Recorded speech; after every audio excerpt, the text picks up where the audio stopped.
Boa noite, meus irmãos. Que a paz do Senhor seja sobre nós. Amém? Aproveitar esse momento, para a gente poder cultuar o nome do Senhor, ler um pouco mais, sobre as histórias do Natal, as narrativas, e a gente colocar a nossa vida na presença do Senhor. Vamos iniciar orando, pedindo a Deus que nos visite e fale ao nosso coração. Deus bendito, louvado seja o teu santo nome. Muito obrigado, Pai, porque o Senhor nos acolhe nesse momento para podermos louvar e engrandecer o nome do Senhor.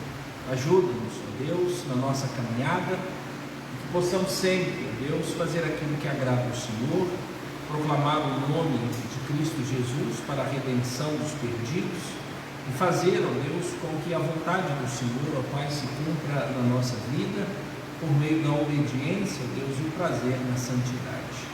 Que cada culto, cada reunião, ó Deus, que prestarmos, o nome do Senhor seja o centro, o nosso conhecimento, que tudo aquilo que nós possuímos seja, ó Deus, colocado debaixo do poder e da autoridade do Senhor, pois o Senhor é merecedor de toda honra e de toda glória. Também, ó Deus, intercedemos por aqueles, ó Pai, que sofrem e têm passado dias difíceis, ó Deus. Tantas histórias, ó Deus, temos ouvido, e a cada dia, ó Deus, renova-se uma lista, onde nós, ó Deus, temos nos debruçado, dobrado os joelhos e clamado, ó Deus, pela vida desses irmãos. Agradecemos também, ó Deus, pela vida daqueles que já obtiveram recuperações, enfrentaram, ó Deus, sintomas, mas já passaram por eles e agora, ó Deus, requer, ó Deus, atenção e cuidado.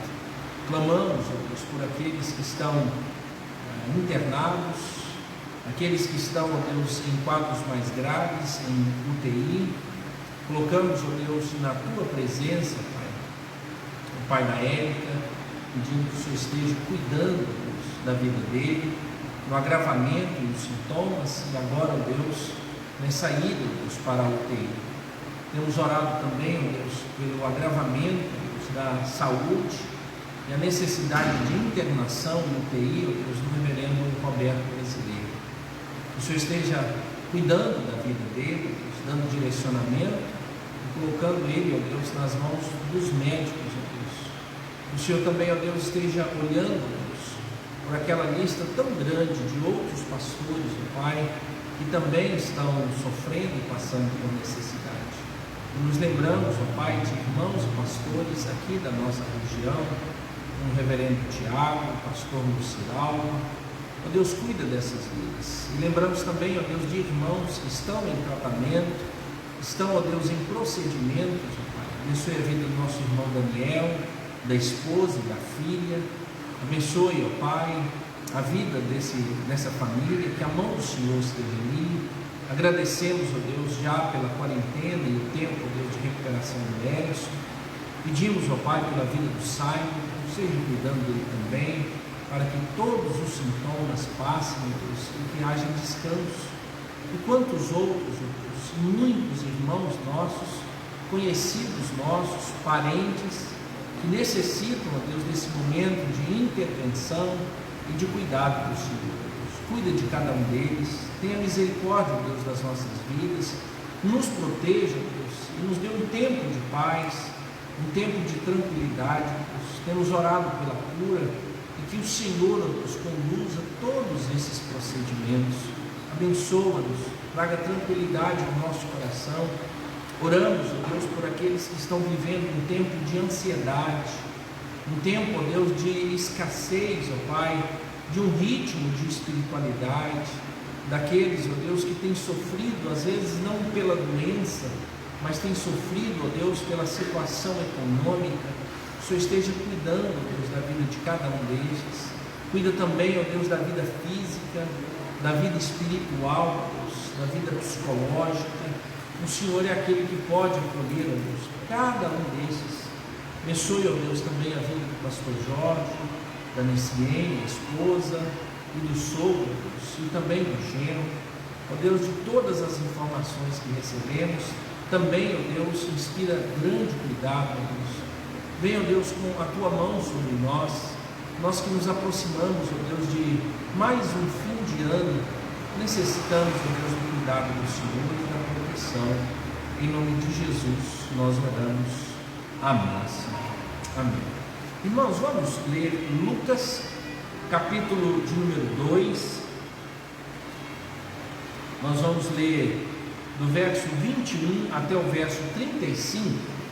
É mais uma porção, da narrativa do nascimento de Cristo Jesus, agora já partindo, para esse momento da circuncisão de Cristo Jesus, da consagração no templo e de dois profetas, um ancião e uma profetisa, que é Ana, ali no templo. Vamos ficar em pé, irmãos, vamos fazer a leitura. Nós vamos ler do verso 21 até o 35, nós leremos todos juntos. Vamos juntos? Leiamos.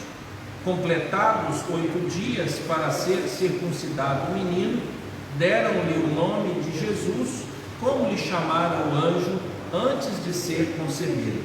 Passados os dias da purificação deles, segundo a lei de Moisés, levaram-no a Jerusalém para apresentarem ao Senhor, conforme o que está escrito na lei do Senhor: todo primogênito ao Senhor será consagrado, e para oferecer um sacrifício, segundo o que está escrito na referida lei, um par de rolas e 2 pombinhos. Havia em Jerusalém um homem chamado Simeão, homem este justo e piedoso, que esperava a consolação de Israel, e o Espírito Santo estava sobre ele. Revelara-lhe o Espírito Santo que não passaria pela morte antes de ver o Cristo do Senhor.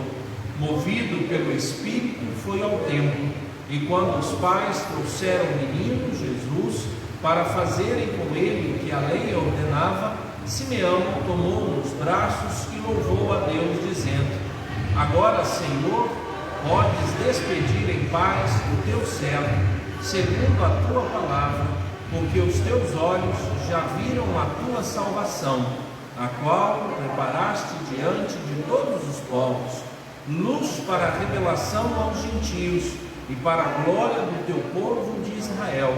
E estavam o pai e a mãe do menino admirados do que dele se dizia. Simeão os abençoou e disse a Maria, mãe do menino: eis que este menino está destinado tanto para a ruína como para levantamento de muitos em Israel, e para ser alvo de contradição. Também uma espada traspassará a tua própria alma, para que se manifestem os pensamentos de muitos corações. Os irmãos podem sentar-se. Irmãos, a narrativa de Simeão sobre a chegada de Cristo Jesus, e a admiração de Maria e José, é que eles vão tomando conhecimento, daquilo que Deus havia prometido e como era a relação, E nós temos que lembrar, sim, desse fato. O hino de número 231, ele repete, e conta a história do primeiro Natal, e nós lemos ele semana passada, vamos lê-lo novamente. Diz assim, 231: eis que o anjo proclamou o primeiro Natal aos pobres pastores ao pé de Belém, que nos campos, aguardar seu rebanho afinal, suportavam da noite o frio também.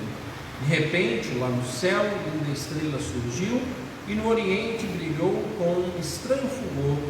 Veio à terra forte luz, que do céu lhe caiu. Muitas noites ainda em fugente esplendor.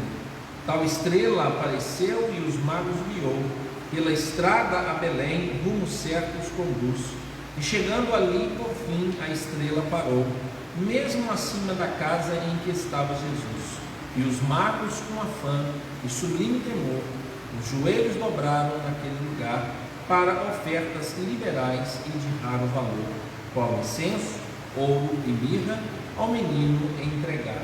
E com eles vimos nós, com intenso fervor, dar louvores sinceros a quem nos amou, adorar de coração o Supremo Senhor, que morrendo na cruz, nossas almas salvou.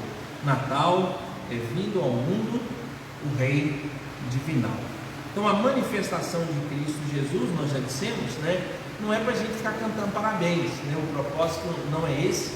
O propósito é nós nos lembrarmos da encarnação, né, e da manifestação de Cristo Jesus no nosso meio. Nós vamos ler, irmãos, agora Gálatas, para nossa meditação, né? Gálatas, capítulo de número 4,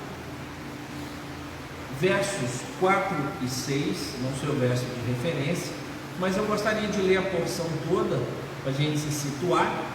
Eu vou ler do verso 1 até o verso de número 7, mas nós vamos nos deter no verso 4 e 5, né, e talvez parte do 6, para que a gente possa lembrar um pouco mais, né, sobre a história do Natal. Então os textos que a gente tem lido têm nos feito lembrar dessas coisas. Gálatas, capítulo 4, no verso 1 até o verso de número 7, diz assim: digo, pois, que durante o tempo em que o herdeiro é menor, em nada difere de escravo, posto que é ele senhor de tudo, mas está sob tutores e curadores até o tempo predeterminado pelo Pai.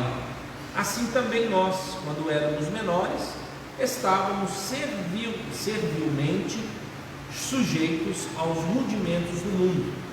Vindo, porém, à plenitude do tempo, Deus enviou o seu Filho, nascido de mulher, nascido sob a lei, para resgatar os que estavam sob a lei, a fim de que recebêssemos a adoção de filhos. E porque vós sois filhos, enviou Deus ao nosso coração o Espírito Santo de seu Filho, que clama: Abba, Pai. De sorte que já não és escravo, porém filho, e sendo filho, também herdeiro por Deus. Irmãos, quando nós olhamos, né, para as narrativas natalinas, né, do nascimento do Senhor Jesus, então a gente sempre vê a ideia de Cristo Jesus, aquele que brilha e aquele que traz paz, né?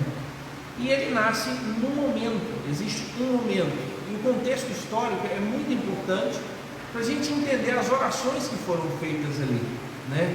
Então, se Jesus tivesse nascido hoje, talvez as orações tivessem características diferentes da geração deles, né?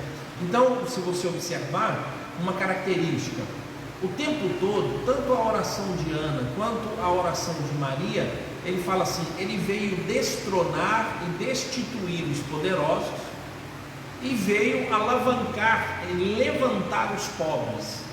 Então, a gente quase que tem a tendência de entender que quem tem casa própria, que quem tem casa boa, que quem tem carro, transporte, essas pessoas vão ser destituídas, e quem mora debaixo da ponte, mora na rua, albergados, esses vão ser e se tornar pessoas importantes, né?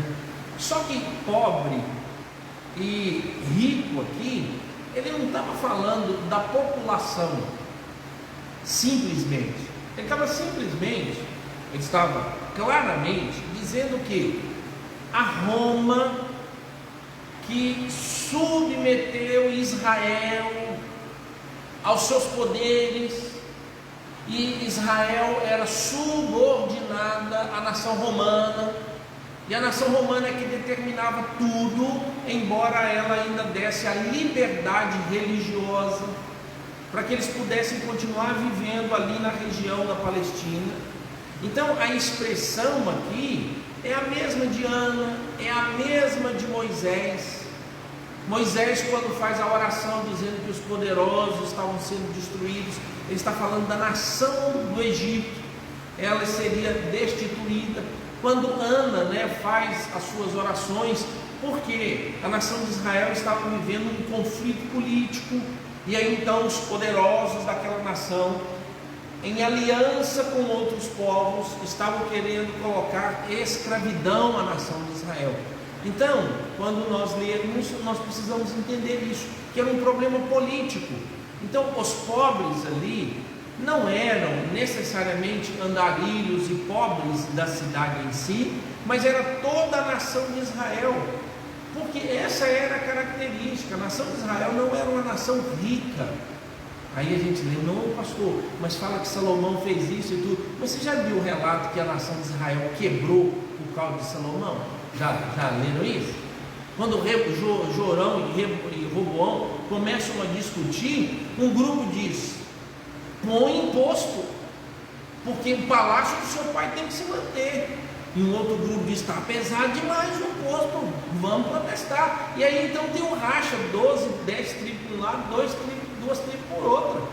Então não era nessa riqueza. Então essa nação de Israel, ela tinha empobrecido nesse sentido. Então ele não está falando de uma pessoa rica e de uma pessoa pobre, como às vezes nós achamos que o Natal é você sair da sua casa e achar quem está pobre, mendigo na rua.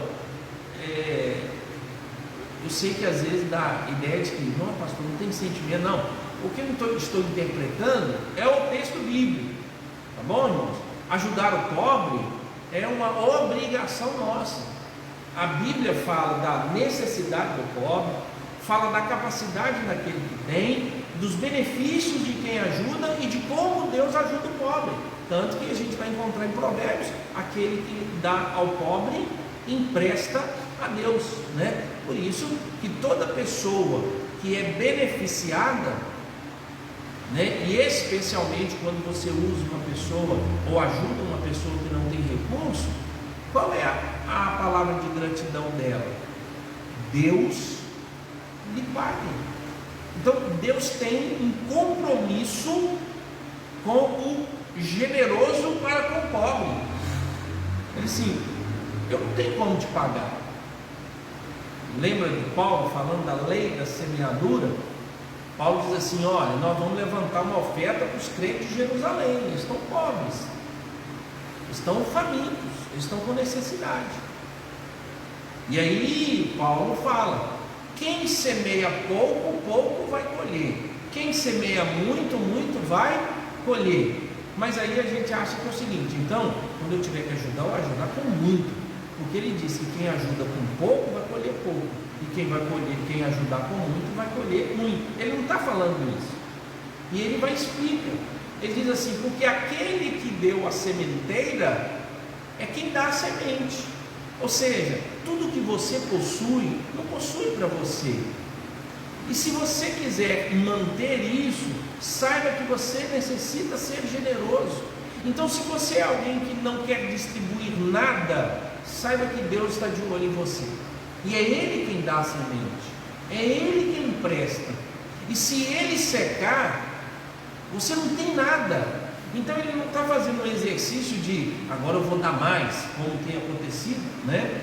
Um dos últimos episódios aí foi um pastor fazendo lá a campanha da porção dobrada, campanha do Eliseu. E ele sentiu no coração de que as pessoas que estavam ali deveriam fazer um sacrifício no valor de R$700.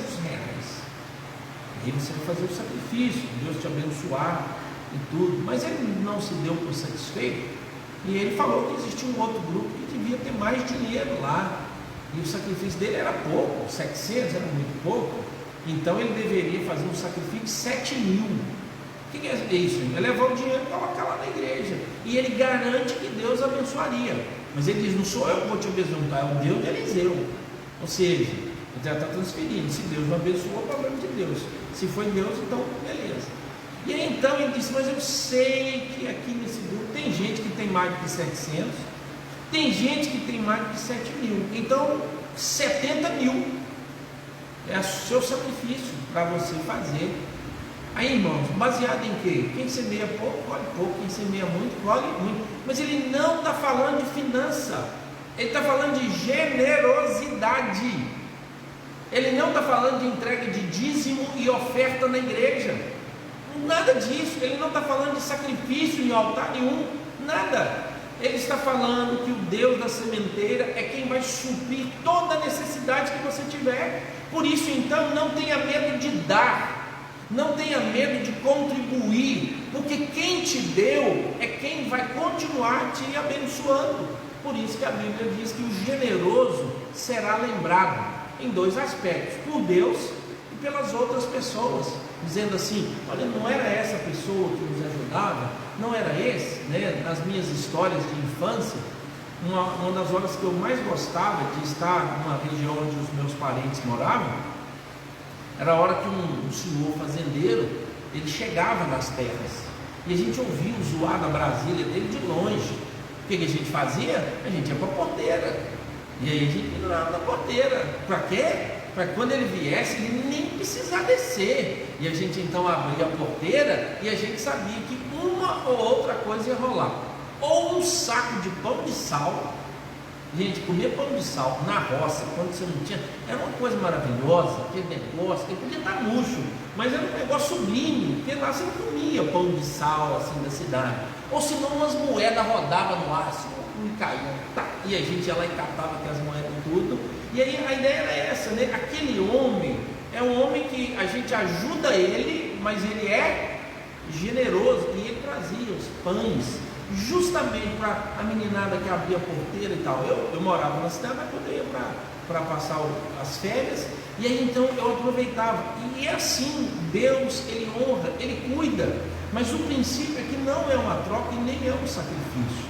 Então os ricos aqui, irmãos, eram os poderosos em termos de nação, os pobres aqui eram aqueles, e eles estavam identificados como o povo de Israel, que era um povo carente, alguém que tinha necessidade. Então quando fala desse Cristo que se manifesta, ele vai romper, mas também ele rompe uma questão espiritual.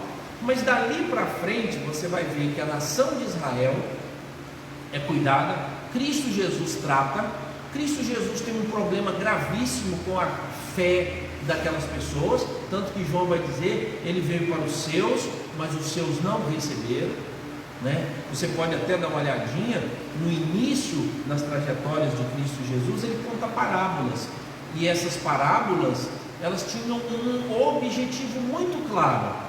As parábolas, elas eram para esconder a verdade daqueles que não nasceram espiritualmente. Por isso que Jesus contava a parábola, e aí ele ia para um canto e conversava com os discípulos. Vocês entenderam? Aos discípulos não entenderam nada. Mas eu falei tão claro. Sim, você falou, eu compreendi tudo que você falou, mas o que está por trás dessa história? O senhor só contou a história. Aí nós temos um episódio, né, que Jesus explica, e nós sabemos a explicação. Então Jesus conta a parábola do semeador, e aí ele chama no canto, e aí ele narra, ele diz: eu vou explicar para você, a parábola quer dizer isso.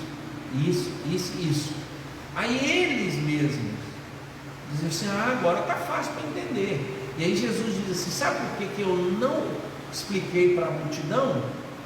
Aí eles: por quê? É porque eles não deveriam acreditar no que eu estava apresentando. Por que fazia isso, irmãos? Era o modo em que Jesus estava demonstrando a rejeição à nação de Israel. Por isso que a oração de Jesus em João 6, né, ele diz assim: não fostes vós que me escolhestes, mas eu que vos escolhi a vós outros. Ou seja, tinha aquela multidão lá, todo mundo, e Jesus conta uma parábola muito simples, fácil de entender o enredo. Mas agora é o seguinte: dizer que pássaro é o diabo, quem é que explica isso? Só Jesus. E Jesus então não explica para todo mundo, ele explica somente para os discípulos dele. Poderiam ser os 12 irmãos, mas existiam homens e mulheres, discípulos de Cristo, que o seguiam, mas ele sempre tratava com a multidão com mais dureza. E aí ele explicava a parábola para os seus, e aí então os discípulos. Então, irmãos, qualquer conhecimento que nós tenhamos das parábolas hoje, é porque Jesus revelou aos seus e não a todos. A narrativa é fácil de gravar, narrativa, né? Mas a explicação só Cristo trouxe para o coração daquelas pessoas. E aí então a gente tinha essa realidade. Esse era o Jesus naqueles tempos, né? Existe um livro, se algum dia você tiver condição de adquirir e gostar de ler, chama A Outra Face de Cristo, ou A Outra Face. Ele fala do Jesus carrancudo, do Jesus que apresentou temas difíceis. Uma das passagens é quando a multidão começa a pressionar, né, conversar com ele e tal, e os discípulos começam a pressionar também, dizendo que o discurso está muito duro, né, João 6, daí a pouco Jesus falou assim: olha, essa turma está tudo atrás de mim por causa de comida. Então o mesmo Jesus que operou milagre do pão e do peixe, chega à conclusão e declara abertamente que a multidão estava atrás dele por causa de comida. Aí os discípulos começam a reclamar. Ele diz: Senhor, o senhor está sendo muito duro. Aí Jesus diz assim: vocês querem sumir também? E aí Jesus duramente fala isso com o discípulo. E Pedro então tem a revelação maravilhosa. Ele diz assim: para onde iremos, Senhor? A multidão vai embora para casa, porque a multidão quer comida, mas nós temos palavra como o Senhor. Aquela multidão estava aqui por causa de comida, beleza. A outra face de Jesus. E ele disse: vocês podem procurar outro mestre também. Ele disse: não, Senhor, a gente já ouviu muita gente, a gente tem muito rabi, muito mestre por aí, mas só o Senhor ensina assim como quem ama, como pastor. E aí você encontra esse Cristo que nasceu, né? E Gálatas, irmãos, ele vem justamente confirmar as motivações do nascimento de Jesus. Olha o que diz o texto, versos 4 e 5. Gálatas, capítulo 4, versos 4 e 5. Diz assim: vindo, porém, a plenitude do tempo, Deus enviou seu Filho, nascido de mulher, nascido sob a lei, né? O termo aqui, ó, vindo, porém, a plenitude do tempo, né? Então nós temos aqui uma informação sobre o tempo em que Jesus nasceu. As perguntas que nós tiramos aqui, Paulo estava preocupado com o tempo em que Jesus veio, o momento em que Jesus veio, e por que então chama isso de plenitude dos tempos? A ideia é que Deus determinou o tempo para que as coisas aconteçam. E se você der uma olhadinha, você vai ver desde a queda, né, Adão e Eva, você vai ver Deus marcando tempos. Por exemplo, ele diz: haverá um tempo em que a semente da mulher vai esmagar a cabeça da serpente. Haverá um tempo. Só que ninguém sabia que tempo era esse. Moisés, em Deuteronômio 18, ele diz: haverá um tempo em que se manifestará um profeta maior do que eu, e maior do que todos. Haverá um tempo, em Abraão, em que todas as famílias da terra serão benditas. Haverá um tempo em que a nação de Israel celebrará a presença do Messias. Então ele está falando desse tempo que estava para vir, mas que enquanto esse tempo não chegava, ou chegasse, todas as pessoas deveriam viver debaixo de lei. A gente lembra do Antigo Testamento, por isso ele usa esse termo aqui assim, ó, vindo porém a plenitude do tempo. Existe um fato que as pessoas utilizam muito e é bom a gente conhecer. Por exemplo, quando a gente fala de tempo aqui, da cronologia, especialmente da história, os historiadores entendem que o momento em que Jesus nasceu era o melhor momento na história para que o Evangelho pudesse ser pregado, né? Nós não temos dúvida nenhuma que hoje é o melhor momento. Para nós, é o melhor momento. Por que eu falo isso? Por quê? Porque os avaliadores são avaliadores de história. Então eles olharam o quê? Primeiro eles olharam quem é que comandava a região. Roma, ela criou primeiro uma política de expansão. O braço de Roma era longo, e aí então não tinha mais baderneiro, não tinha pessoas ruins na sociedade, no sentido que desrespeitava Roma. E quando a gente estuda as histórias, você vê que todo rebelde era destruído, vilas eram destruídas, cidades inteiras destruídas, e Roma fazia isso. Por quê? Porque Roma queria mostrar o seu poder e a sua autoridade. Então você estava num momento onde a rebelião não era aceita. Segundo, a língua grega dominou toda aquela região, embora era domínio dos romanos, mas a língua popular era a língua grega, ou seja, então você tinha uma linguagem só, facílima para poder você propagar essa mensagem. Embora tivesse gente falando judeu, aramaico, grego, latim, mas a língua comum, a língua universal era a língua grega. É como hoje no Ocidente, de um modo geral, a língua inglesa. Então, se você sabe inglês, você vai para qualquer lugar, roda para qualquer lugar, e você sempre vai encontrar alguém e você vai resolver essa situação. Outro, Roma, ele tinha feito estrada para todas as regiões, e estradas, irmãos, calçadinha mesmo. Lembra da história lá, que o sal, quando perde, só serve para ser jogado? Não era só o sal, mas pedras mesmo. E eles abriam, eles passavam e faziam um trilho, uma estrada, que uma carruagem pudesse passar. Então, em torno de 6 metros de largura. E essas estradas, elas cortavam onde Roma tinha poder e autoridade. Então não andava no meio do mato, no meio da mata, não, andava na estrada. É chamada essa, né, que você tinha condição de caminhar para tudo quanto é lado. Aí existe até um trocadilho, né, que quem tem boca vai a Roma, né? Você já ouviu isso, né? Só que aí o pessoal associou assim: então aquelas estradinhas, é só você perguntar. Não, tem nada a ver uma coisa com a outra, né? Aí descobriu com o passar do tempo é que quem tem boca, vaia,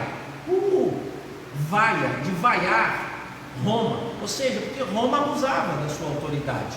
Então as estradas, mas assim acontecia, você encontrava nas estradas, você tinha cruzamento, identificação, a guarda, né, romana rodava aquelas estradas todas. Por quê? Porque todos os dias eles estavam recolhendo impostos, ou seja, eles estavam experimentando algo que nunca havia experimentado, chamado de paz romana, ou seja, a paz promovida pelo Império Romano.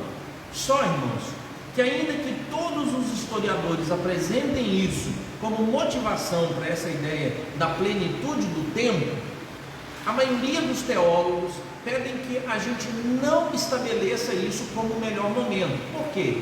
É simples. Hoje está muito melhor propagar o Evangelho do que naquela época. Olha o meio de comunicação que nós temos. Então, interpretar esse texto como que a Pax, ou chamada Paz Romana, sendo o melhor momento, não é a melhor interpretação. Embora a gente possa utilizar tudo o que estava acontecendo para o quê? Favorecimento da proclamação do Evangelho. Mas o que significa aqui, irmãos? Então, plenitude do tempo. É o seguinte: Deus determinou todas as coisas para um fim específico. Então não existe um dia sequer nessa história que Deus perca controle. E Ele programou o seguinte, que Adão e Eva estariam no deserto, que depois do pecado haveria uma promessa de que a semente da mulher viria e esmagaria a semente da serpente. E aí você tem o tempo de Abraão, o tempo de Moisés, o tempo de Davi, o tempo dos reis, e Deus acompanhando toda essa história para que então viesse o momento certo para que nascesse quem? O Messias. Então ele está falando do nascimento, e uma das coisas que mostra isso é o cumprimento da lei.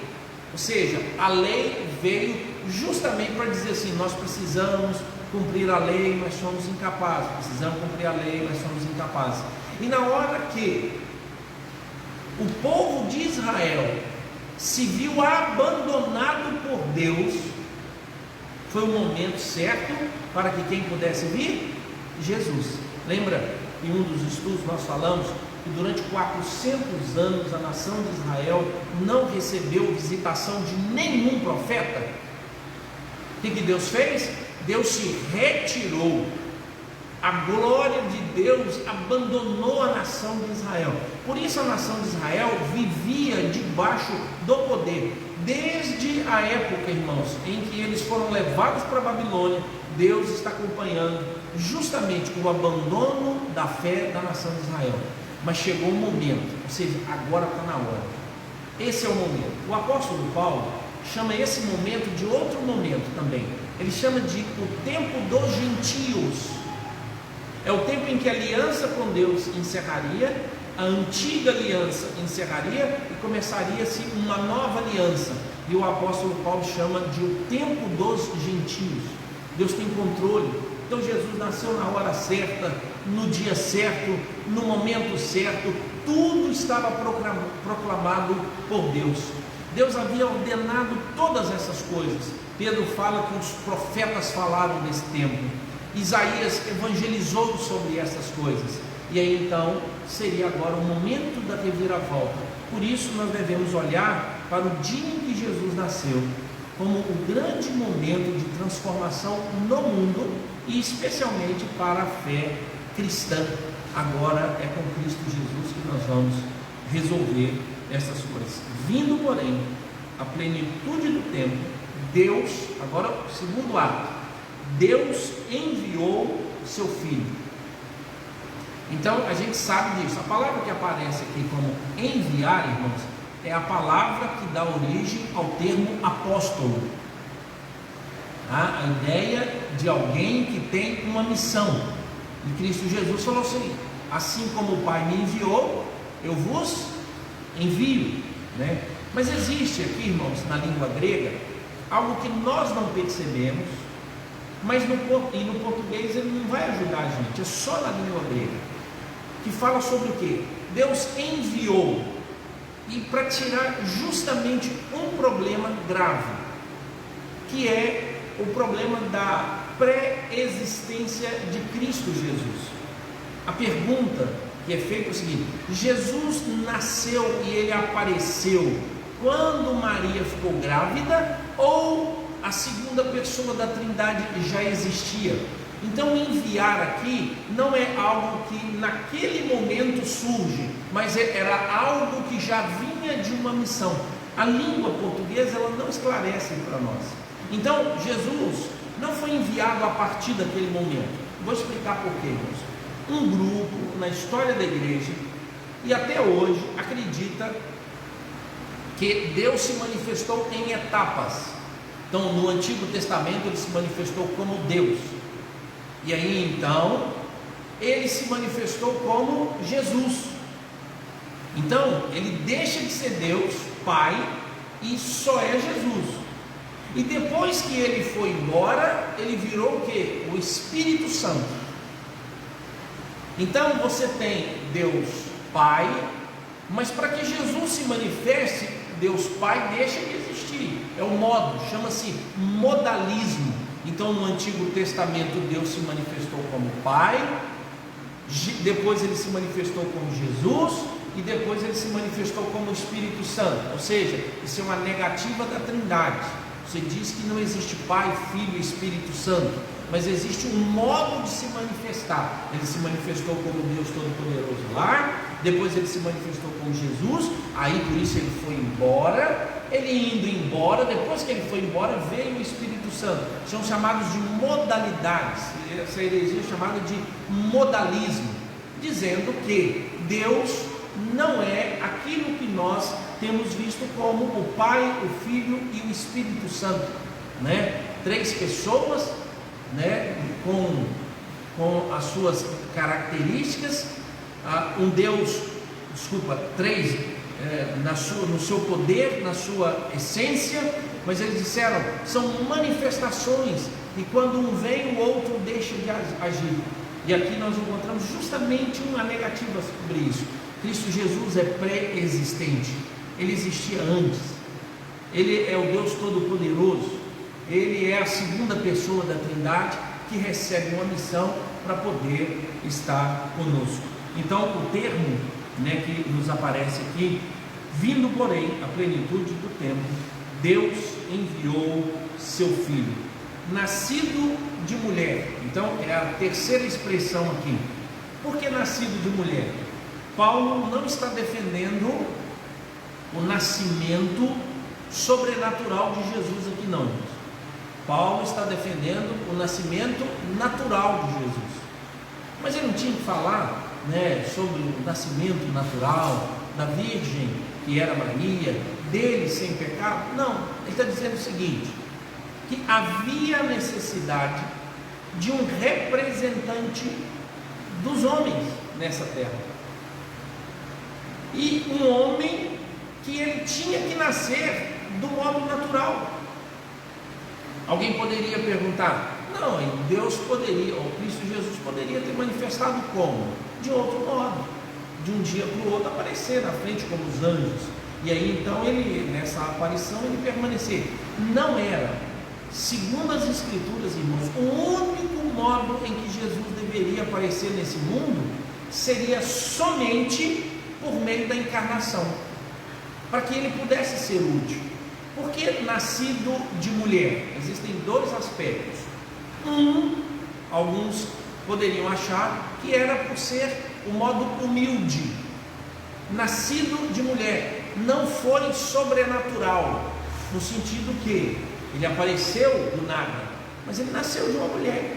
Então ele é carne da nossa carne, ele é osso dos nossos ossos, ou seja, se parece conosco. A mesma expressão nós vamos ter, porque de Maria vem esse menino.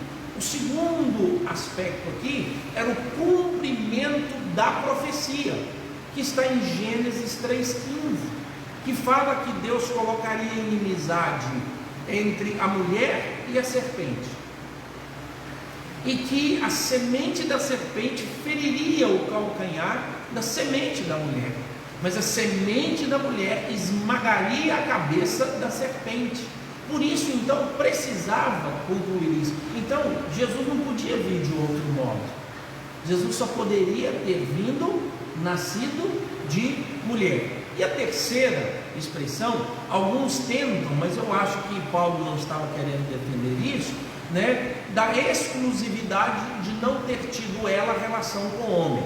Então às vezes você pode ouvir, mas essa é a expressão que nós negativamos. Não achamos que o apóstolo Paulo está fazendo uma defesa do nascimento sobrenatural de Cristo Jesus e do não envolvimento do pai dele, mas do nascimento natural. Como é que todos os seres humanos nascem? De mulher. Essa é a expressão. Nós estamos em outros tempos, irmãos? Mas a informação é: nenhuma criança nasce de homem. Tanto que existe uma distinção. O homem é cabeça, e é ele que empresta a semente. Então sempre essa expressão. Por isso também uma das teses para que José pudesse não ter sido aquele que coabitou com Maria, para que pudesse então não haver a contaminação em Maria. Mas aqui está falando simplesmente do modo, ou seja, é um ser humano como nós, é parecido conosco. Já pensou isso, irmão? O quanto Jesus se parece com a gente? Às vezes nós encontramos dificuldades, tá, irmãos? Porque nós temos mais facilidade de apresentar Jesus como divino, Então a gente tem essa. Só que se eu abrir mão da natureza humana de Cristo Jesus, eu tenho um problema com as Escrituras. Então você vai ter Jesus com fome, Jesus com sono, Jesus encontrando necessidade de beber alguma coisa, de comer alguma coisa.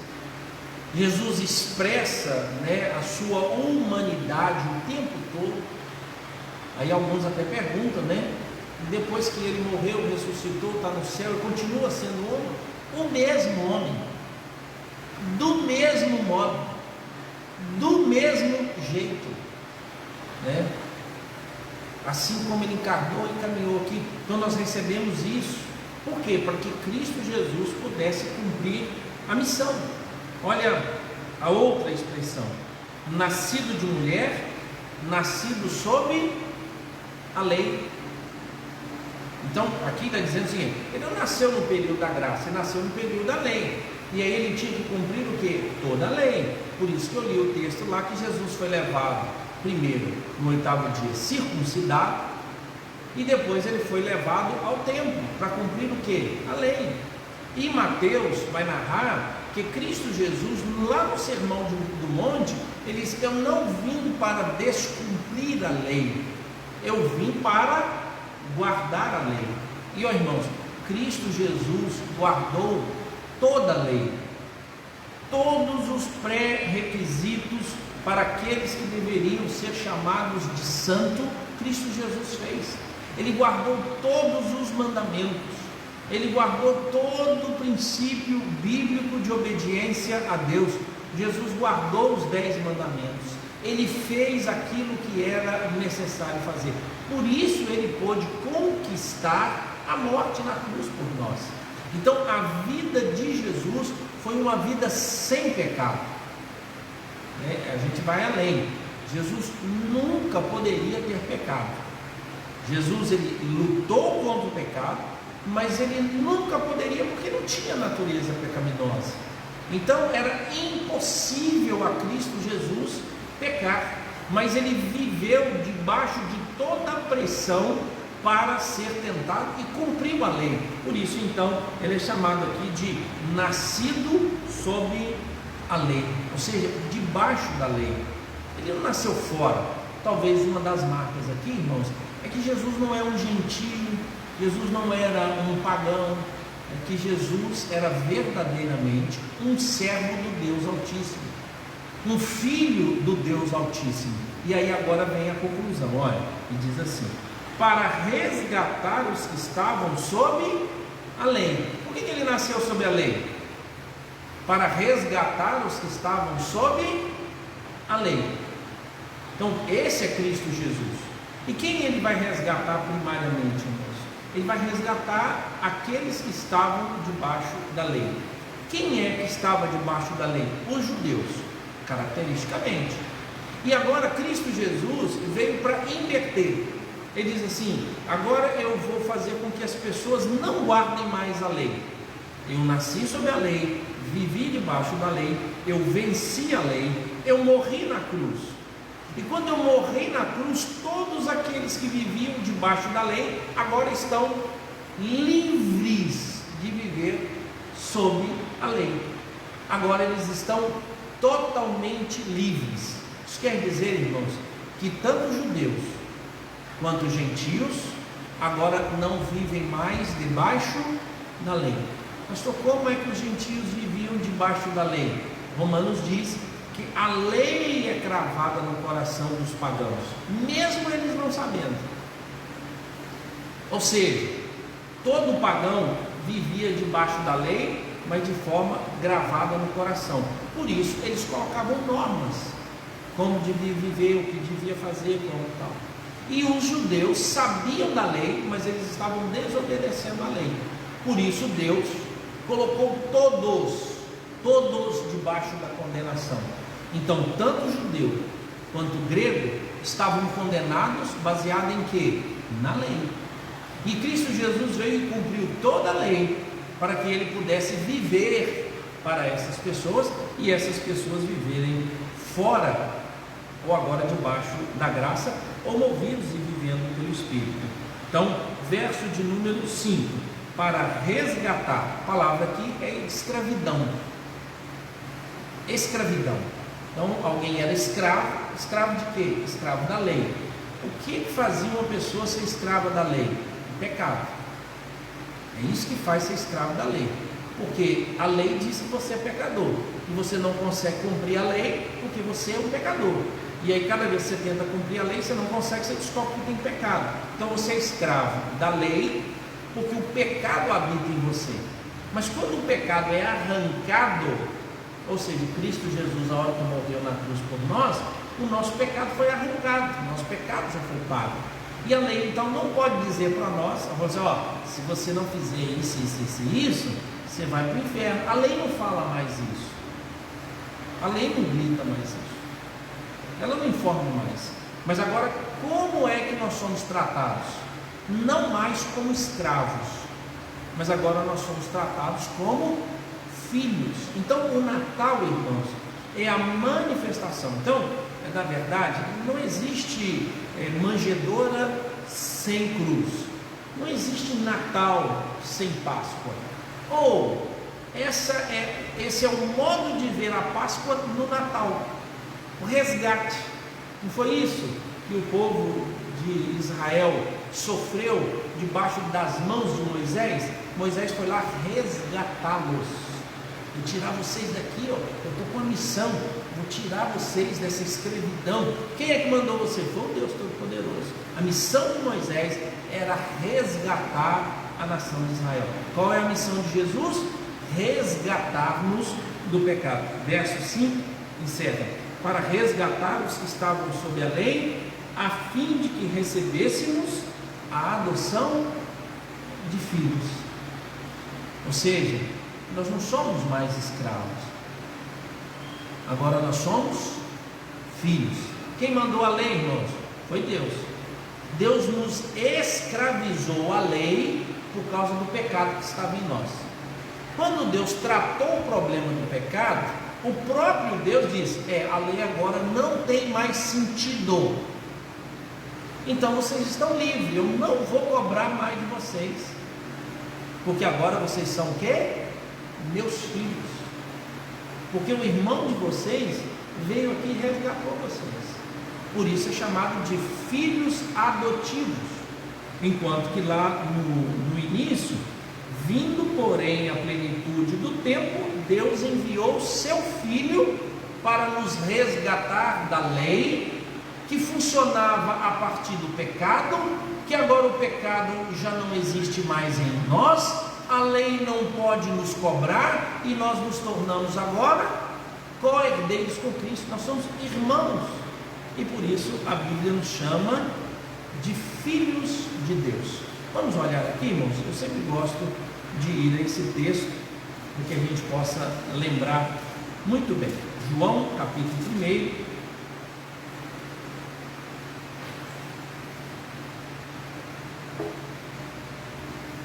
verso de número 10.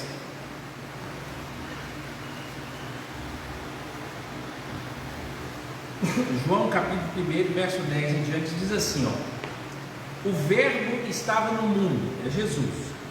O mundo foi feito por intermédio dele. O mundo aí é tudo que Deus, tudo foi criado, mas o mundo não o conheceu, ou seja, não deu importância. Não deu importância. Eles preferiram as trevas. Verso 11: veio para o que era seu, e os seus não o receberam. Agora olha: mas a todos quanto o receberam, deu-lhes o poder de serem feitos filhos de Deus, a saber, aos que creem no seu nome. Agora, irmãos, o sobrenatural, Natal. Então, nem todo mundo vai comemorar Natal, vai ter festa, festas boas, só vai fazer.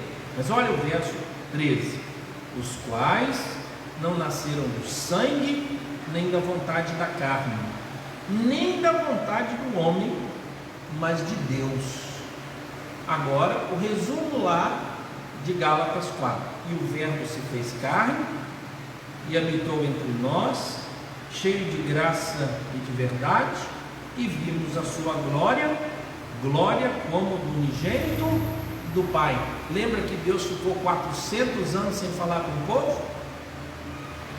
E agora, a ideia é assim, irmãos: Deus não se manifestava mais ao povo de Israel, e o povo de Israel estava em trevas e não via mais a glória de Deus, até o dia em que João Batista chegou.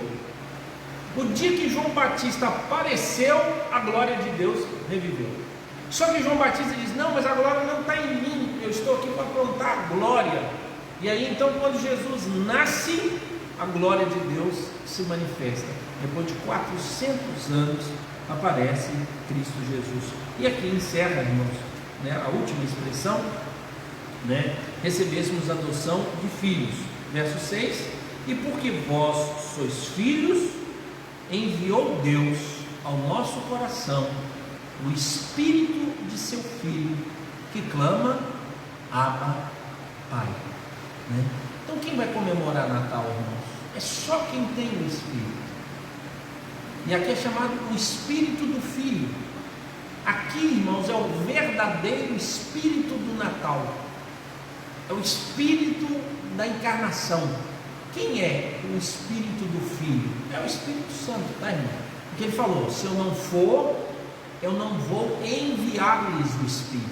Por isso que o Espírito Santo é chamado de o Espírito de Deus, o Espírito de Cristo, o Espírito do Filho, para que ele pudesse agir no meio de nós. E como é que nós nos chamamos agora?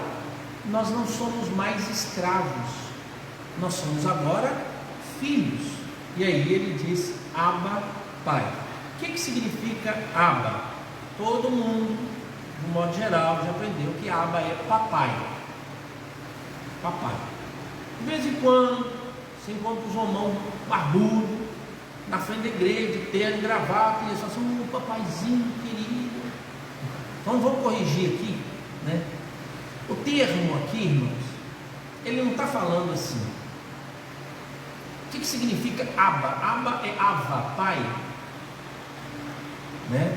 Aí eles vão e traduzem para papaizinho. Veja que aqui está pai. O texto bíblico é mais fiel que os oradores.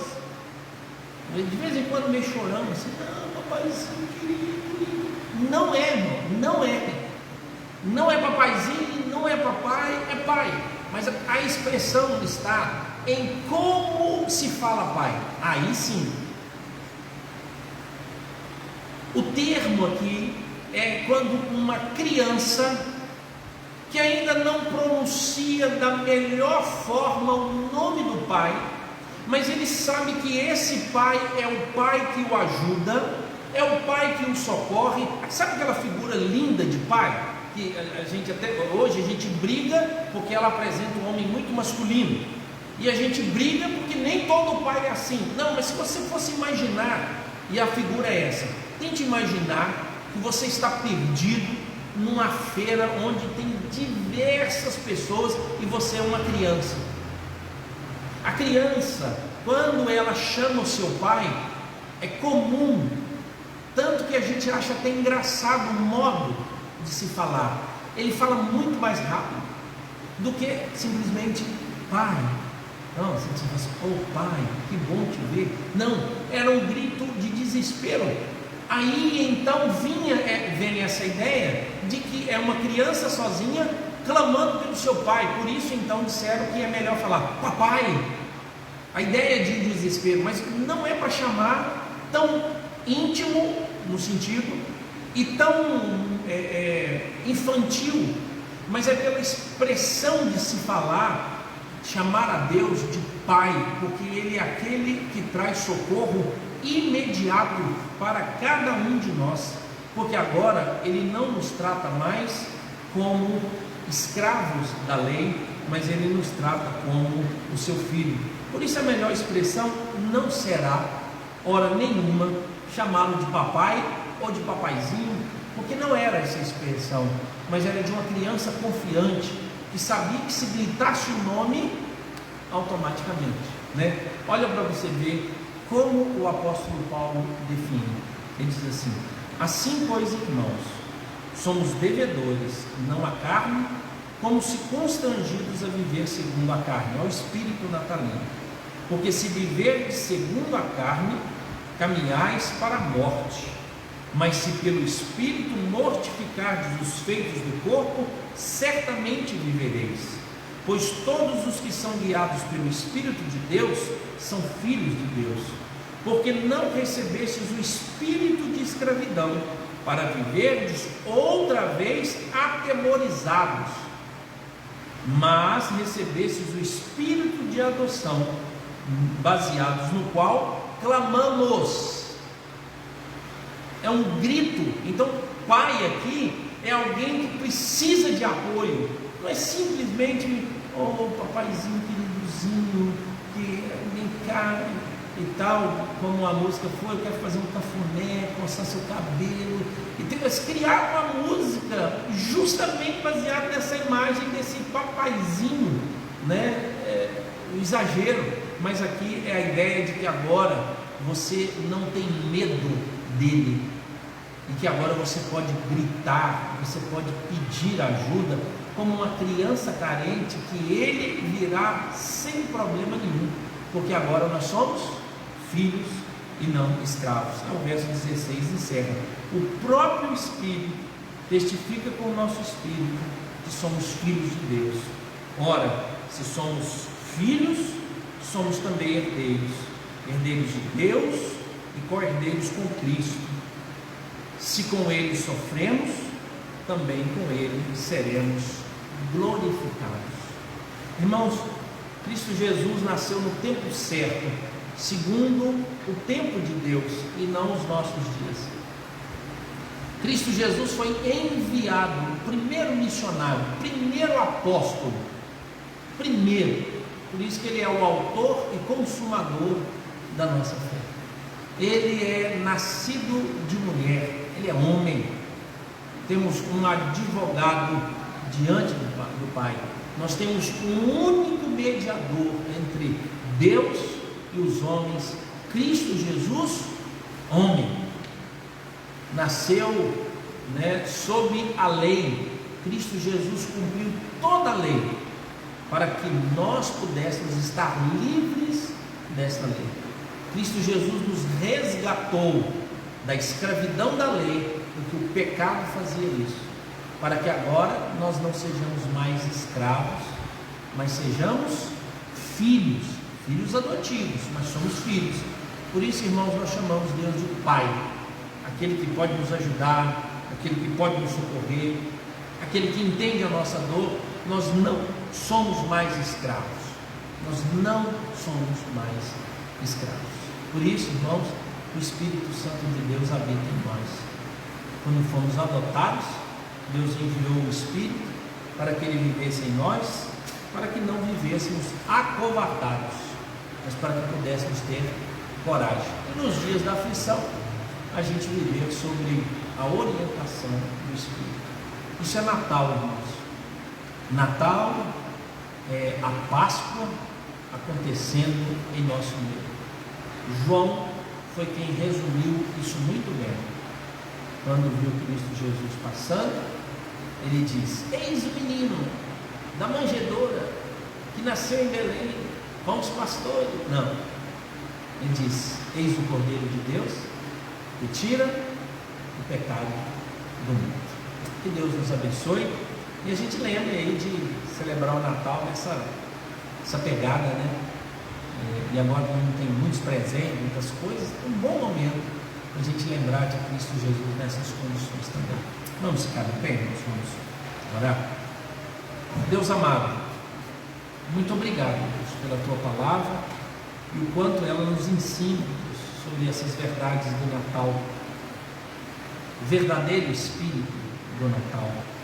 Ó Deus, que haja em nós o entendimento de que Cristo Jesus veio ao mundo para salvar pecadores, e Ele é o Cordeiro de Deus que tira o pecado do mundo, e como disse Simeão, Ele será para a ascensão de muitos, para crescimento, para sucesso, para salvação. Mas a palavra do Senhor, Deus, também segundo as palavras de Simeão, Ele será para a ruína de muitos. O Natal tem esses dois lados: o sucesso para aqueles que creem, mas a ruína para aqueles que não creem. Que Deus nos dê a tranquilidade de confiar em Cristo e também de anunciar Cristo Jesus neste mundo. Em nome dele que nós oramos. Amém. Os irmãos podem sentar-se. Irmãos, hoje é quarta, Então sexta-feira nós temos reunião de oração. Final de semana a gente aí nessas nossas caminhadas. E sobre semana que vem o pessoal tem perguntado, Natal, Ano Novo, Amanhã nós vamos ter uma reunião no conselho e deve conversar, sobre essa questão de agenda. A gente está vivendo um momento assim, eu tenho tido hoje uma preocupação maior e diferente da anterior. Eu não sei se é uma nova fase, um novo momento, mas que a gente não dispersasse, que a gente ficasse ligado, continuasse ainda utilizando todos os protocolos, todos os cuidados e intensificássemos a oração.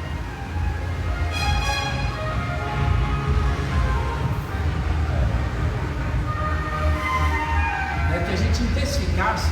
Existem muitas pessoas sofrendo mesmo, né? No nosso meio, parentes, os números próximos de nós têm aumentado, né? A nossa congregação parece que tem apresentado mais, né? Mas a gente tem uma lista nossa aqui também de muitos cuidados e que a gente possa, né, estar preocupado, né? O Flávio, agora no início do culto, colocou, né, sobre o sogro dele, uma situação que complicou mesmo. Ele está entubado, Flávio? Está entubado. Então, o entubamento já é um nível gravíssimo, né? Nós falamos, o reverendo Roberto Brasileiro, que é o presidente do Supremo Concílio, né, de Patrocínio, passou, e toda a esposa dele também, né? Primeiro a esposa, depois ele, e hoje ele está em São Paulo. Ele foi, né, transferido para esses hospitais grandes aí lá em São Paulo, porque a situação dele é crítica, né? O boletim vai sair agora à noite, o último, né, para a gente saber, então a gente poder estar orando. Mais uma lista enorme de pastores e irmãos, né, de nossas igrejas, de outras igrejas também. Então, se a prevenção é algo que nos ajuda mesmo, então que a gente tome, né, questão de distanciamento, contatos, né? Hoje eu ouvi uma palavra, né, interessante para máscara, né? Usar as regras de etiquetas, né, sobre as questões dos nossos contatos, né? Na verdade é usar a máscara, se havendo essas necessidades. As festas estão aí, a gente está nessa ansiedade, se encontra ou não encontra, mas a gente está vivendo um momento já bem difícil. Por isso nós reduzimos o grupo aqui na igreja. Mas acompanhe lá, caso você não venha, né, pela transmissão online, esteja presente, orando com a sua família, e a gente poder pedir, porque há uma previsão de que em janeiro possa piorar os casos, justamente a exposição que nós vamos ter nesse período agora de festas, né? Então, que a gente tome bastante cuidado e pedir a Deus que acelere todos os processos que tem pela frente, e a gente continua confiante. Amém? Deus abençoe, uma boa noite. Os irmãos em casa, um grande abraço também.